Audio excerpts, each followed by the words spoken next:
Good morning. This is episode 2 with Dr. J. Today we're going to talk about the happiness formula. And so if you go back to Romans 12:2, it says, "Do not conform to this world, but be transformed by the renewing of your mind."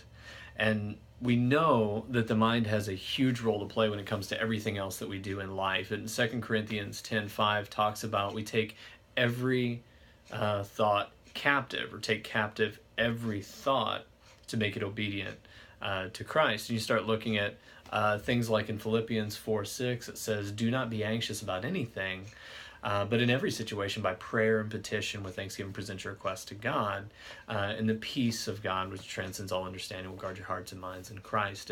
And so the don't be anxious, the pursuit of gratitude, the keeping every thought captive, the being transformed by the mind. Like, we know that this is all mind related. We know that there's so much wisdom there that we can draw from. So one of the cool things about life is the more that we learn, the more we can apply. And the crazy thing is that this actually became relevant just a minute ago in my own life, as I had a situation, which I'll just tell you in a minute. But the happiness formula essentially is dependent upon our particular expectation about a situation, or where we're at in life, or our progress, or things like that. If our expectation, its relationship to our current reality, and how that lands plays a huge role in how happy we're going to be in a given moment, or just kind of throughout life, based on our expectations. So if our expectation is equal to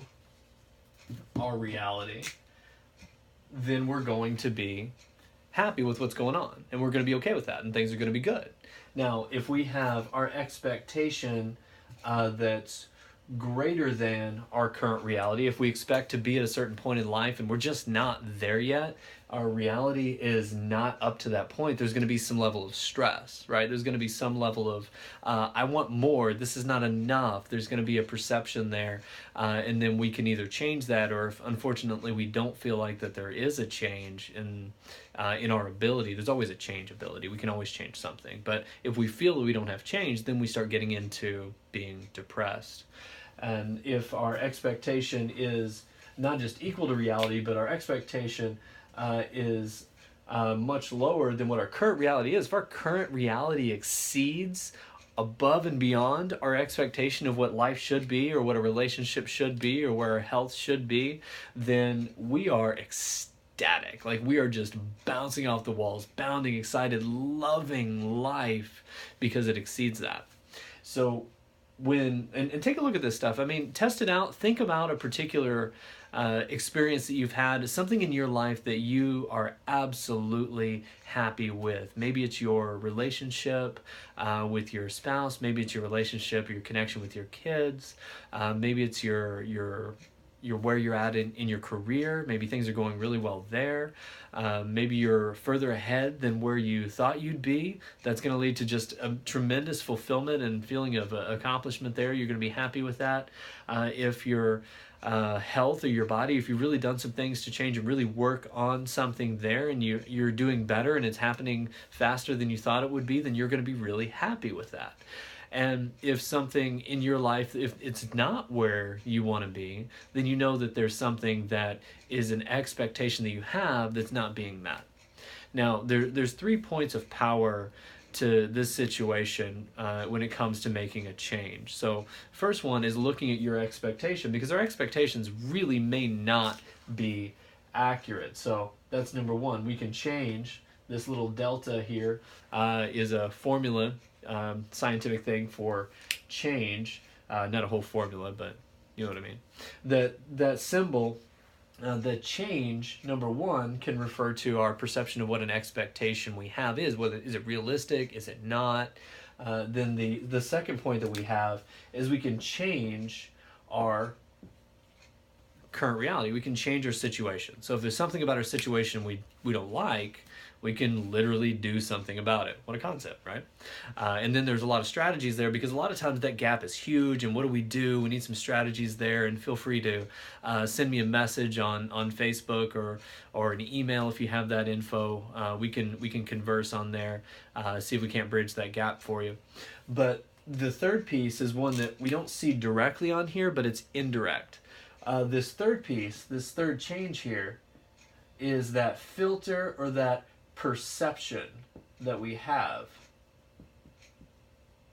of our current reality. And if our perception, that's a little bitty font, but that's perception.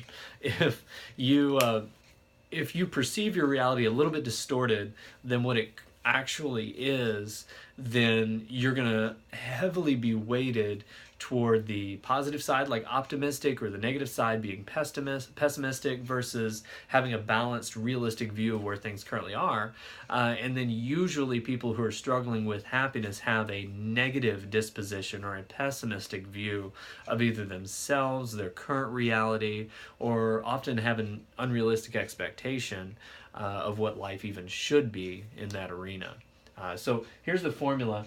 Just a real life example, like literally 5 minutes ago, before we started recording and going through this, I just found out that there's an event that we were planning on being a part of that now we apparently are not able to be a part of, and I'll find out the details of why and what's going on. But so that situation, my expectation was, hey, we're going to be a part of that event. My current reality is, hey, we're not. So all of a sudden I feel, because my mind created a meaning for that of, oh my goodness, there's some stress here, I'm going to have to do something. And then I started feeling that and realized that, well, I'm going to have to do something. I can either change the expectation, I can change the current reality, or I can change my perception of that particular reality of what's going on, in order to move things forward, so that I can feel okay about the situation, but more importantly, we can actually get better, move, grow, and make some change. So I would love to hear your responses, or different ideas of where this lands true, where this rings true in your current expectation versus reality as it relates to things that are going great in your life, things that are not going well in your life too. We can talk about either one of those things and test me on this. Check and see if this is true. See if this is accurate. See if this is real. I'd love to interact and have some connection with you guys, and let me know. Give me some feedback. What was good? What was bad about this? I know I need to work on my handwriting, but what was a benefit here? What was not? And what would you like to see in next episode? Should we start getting into some of the food recipes, nutrition? Should we start doing some exercise stuff? What aspect of wellness do you want to see next? Thanks, guys.